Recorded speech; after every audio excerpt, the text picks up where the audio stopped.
ശബരിമല ആഗോള അയ്യപ്പ സംഗമത്തിന് ബദലായി ഈ മാസം 22-ന് സംഘപരിവാർ സംഘടനകൾ പ്രഖ്യാപിച്ച വിശ്വാസ സംഗമത്തിന്റെ രൂപരേഖയായി ശബരിമല സംരക്ഷണ സമ്മേളനം എന്ന പേരിലാണ് വിശ്വാസ സംഗമം സംഘടിപ്പിക്കുന്നത്. വിശ്വാസ സംഗമം രാഷ്ട്രീയ തട്ടിപ്പോ മറ്റേതെങ്കിലും പരിപാടിയുടെ ബദലോ അല്ലെന്ന് BJP ദേശീയ നിർവാഹക സമിതി അംഗം PK കൃഷ്ണദാസ് 24-നോട് പറഞ്ഞു.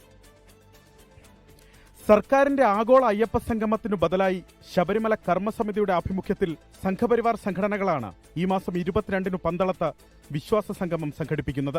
ശബരിമല സംരക്ഷണ സമ്മേളനം എന്ന പേരിലാണ് വിശ്വാസ സംഗമം. വിശ്വാസത്തോടൊപ്പം വികസനം എന്നതാണ് സമ്മേളനത്തിന്റെ സന്ദേശം. 2 ഘട്ടമായാണ് പരിപാടി. 22-ന് രാവിലെ ശബരിമല വിശ്വാസം, വികസനം, സുരക്ഷ എന്നീ വിഷയത്തിൽ സെമിനാർ സംഘടിപ്പിക്കും. രാവിലെ 9 മണി മുതൽ ഉച്ചയ്ക്ക് 1 മണി വരെ പന്തളം നാനാക് കൺവെൻഷൻ സെന്ററിലാണ് സെമിനാർ. ഇന്ത്യക്കകത്തും വിദേശത്തുമുള്ള നിശ്ചയിക്കപ്പെട്ട പ്രതിനിധികൾ സെമിനാറിൽ പങ്കെടുക്കും. ഉച്ചയ്ക്ക് ശേഷം 3 മണി മുതൽ സ്വാമി അയ്യപ്പൻ നഗറിൽ ഭക്തജനസംഗമം. ക്ഷണിക്കപ്പെട്ടവർക്കൊപ്പം അയ്യപ്പ ഭക്തരും വിശ്വാസികളും ഭാരവാഹികളും പ്രവർത്തകരുമടക്കം ഏതാണ്ട് 15,000-ഓളം പേർ വിശ്വാസ സംഗമത്തിൽ പങ്കെടുക്കും. സമ്മേളനത്തിന് BJP രാഷ്ട്രീയ പിന്തുണ നൽകും.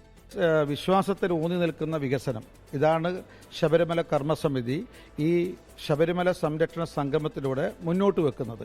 അല്ലാതെ ഇതൊരു രാഷ്ട്രീയ തട്ടിപ്പോ അല്ലെങ്കിൽ വേറെ ഏതെങ്കിലും ഒരു പരിപാടിക്ക് ബദലുമല്ല, മറിച്ച് ഭാവാത്മകമായ കാഴ്ചപ്പാടോട് കൂടിയിട്ട് ശബരിമലയുടെ സമഗ്രമായ വികസനം. ശബരിമലയിൽ വേണ്ടത് വിശ്വാസത്തിൽ അധിഷ്ഠിതമായ വികസനമെന്നാണ് ശബരിമല കർമ്മസമിതിയുടെ നിലപാട്. അലക്സ് റാം മുഹമ്മദ്, 24, തിരുവനന്തപുരം. ലോകത്തെവിടെയായാലും ഏത് സമയത്തും 24 വാർത്തകളും ഓഗ്മെന്റഡ് റിയാലിറ്റി പാക്കേജുകളും എക്സ്പ്ലെയിനറുകളും വിശദമായി കാണാൻ ഞങ്ങളുടെ YouTube ചാനൽ നിങ്ങൾക്ക് സബ്സ്ക്രൈബ് ചെയ്യാം.